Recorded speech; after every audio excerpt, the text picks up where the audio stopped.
Hello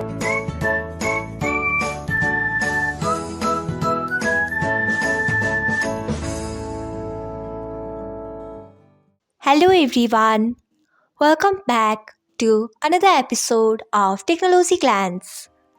Today, in this video, I'm going to guide you through how you can use system sounds on Vibrate. So, let's get started. Firstly, open Vibrate app in your device. Then tap on three dots icon. Next, tap on settings. After that, tap on notifications. Next, you can see the option of use system sounds. Click on it by tapping on it. So, this is how you can use system sounds on Vibrate. Thanks for watching. If you found this guide helpful, we would love it if you hit the thumbs up button below.